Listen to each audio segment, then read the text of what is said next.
Comment చేసినప్పుడు మహిళల మీద అఘాయిత్యాలు చేసినప్పుడు ముస్లిం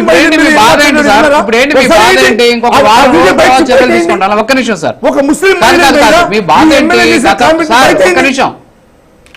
ఒక్క నిమిషం మధుసూదన్ రెడ్డి గారు, ఇప్పుడు ఒకటి మీ బాధ ఏంటి? ఇప్పుడు తీసుకున్నారనే ఇంకొక వారం తర్వాత తీసుకుంటే బాగుండేదని ఏంటి మీ బాధ? ఏదో ఒక రకంగా చర్యలు తీసుకున్నారు, కరెక్ట్ కాదు సార్. అదే వాళ్ళు ఏమంటున్నారు, అదే సార్ వాళ్ళు ఏమన్నారు, నివేదిక వచ్చింది సార్, నివేదిక వచ్చింది పిలిపించుకొని మాట్లాడారు సార్. ఆయన మాట్లాడి సార్ వినండి సార్, ఆయన హర్షవీణ వీడియో రిలీజ్ చేసిన తర్వాత 10 గంటల సమయం తర్వాత ఆయన్ని విప్పు పదవి నుంచి ఆయన రాజీనామా చేశాడు. ఈ 10 గంటల్లో అది రాగానే వెంటనే నువ్వు వీడకు వచ్చేసి అని చెప్పేసి రైల్వే కోడూరులో ఉన్న ఆయన విజయవాడకు పోవడానికి దాదాపు 8-9 గంటలు పడుతుంది. ఆ వీడియో రిలీజ్ చేసిన వెంటనే అక్కడ ఉన్నటువంటి వాళ్ళ పార్టీకి చేరడానికి ఒక 3-4 గంటలు పడుతుంది. సో కనీసం 12 గంటలు పడుతుంది ఆయన అక్కడికి వెళ్ళడానికి.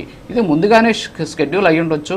సో గతంలో ఆయన ముస్లిమ్స్ మీద చేసినటువంటి ఒక మతం మీద చేసినటువంటి వ్యాఖ్యలు కావచ్చు. సో వీటన్నిటినీ కూడా పరిగణలోకి తీసుకుని విప్పు పదవి నుంచి తొలగించాలని డెసిషన్ తీసుకున్నారేమో. ఆ తర్వాత ఆ వీడియో విడుదల చేసిందేమో. సో చంద్రబాబు నాయుడు అనిందుకు అన్నాడు కాబట్టి చర్యలు తీసుకున్నాడు అని చెప్పేసి మీరు మాట్లాడడం కూడా కరెక్ట్ కాదు. చర్యలు ఇప్పటికైనా తీసుకున్నారు. మీ డిమాండ్ ఏంటి? ఎమ్మెల్యేగా బర్తరఫ్ చేయాలి. ఇలాంటి వ్యక్తి ఎమ్మెల్యే కొనసాగకూడదు అనేది మీరు ప్రశ్నించండి. అంతేగాని ఇప్పుడు ఎందుకు తీసుకున్నారు, ఇప్పుడే ఎందుకు తీసుకోవాల్సి వచ్చింది అనేటువంటి అంశం కాదు కదా. ఇప్పుడు మనం వేయాల్సిందే దేనికి? మనం వేయాల్సింది ఎందుకు?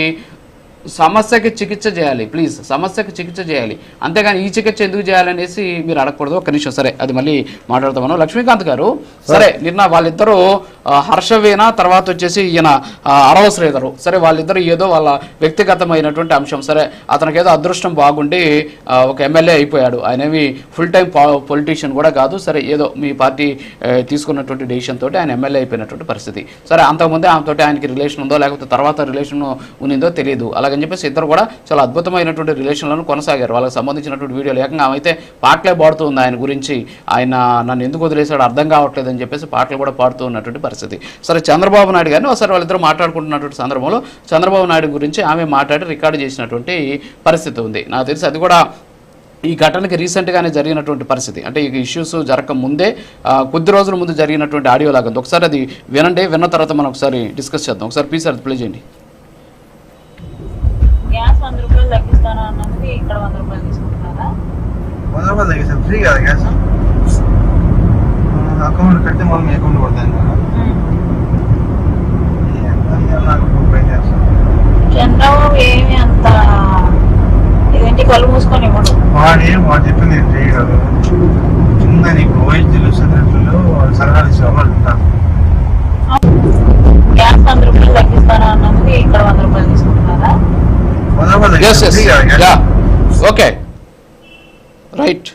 లక్ష్మీకాంత్ గారు, ఎస్ ఇప్పుడు ఇది వాళ్ళిద్దరు కారులో పోతా మాట్లాడుకున్నటువంటి మాటలు ఆమె ప్లాంట్గా రికార్డు చేశారు. సరే రికార్డు చేసిన దాన్ని రిలీజ్ చేసినటువంటి పరిస్థితి. కేవలం ఈ ఒక్క ఆడియో ద్వారానే, ఈ ఒక్క ఆడియో కోసమే పవన్ కళ్యాణ్ గారు తట్టుకోలేక చంద్రబాబు నాయుడు అన్నారు అని చెప్పేసి ఆయన్ని విప్పు పదవి నుంచి తొలగించారు అనేది వీళ్ళు చెప్తున్నది. అసలు వాస్తవం ఏంటి? నిజంగా నివేదిక వచ్చిందా? మీరు వేసిన కమిటీ నివేదిక ప్రకారం చర్య తీసుకున్నారా? ఇది వాస్తవమా? సార్ ముందుగా మీకు ప్యానెల్ సభ్యులకి, ప్రైమ్ లైన్ వీక్షకులకి అందరికీ శుభోదయం సార్. సార్ అరవ శ్రీధర్ గారి విషయం ఆది నుంచి కూడా చూస్తూ ఉండంటే ఫస్ట్ ఏమో ఆ అమ్మాయి హనీ ట్రాప్ అన్నారు. ఆ అమ్మాయి దాని ప్రకారంగా వీడియోలు రిలీజ్ చేస్తూ ఉండంటే హనీ ట్రాప్ అన్నారు. ఆ అమ్మాయి డబ్బులు డిమాండ్ చేసిందన్న మాట తెర మీదకి వచ్చింది. దాని తద్వారా ఏంటంటే ఎట్లాగైనా ప్రజాపాలనలో ఉన్నటువంటి ఒక ఎమ్మెల్యే స్థాయి వ్యక్తి మనం ఆడపిల్లకి ఎట్టి పరిస్థితుల్లో కూడా న్యాయం చేయాలన్న ఉద్దేశం మీద, ఎందుకంటే కూటమి ప్రభుత్వం వచ్చిన తర్వాత 0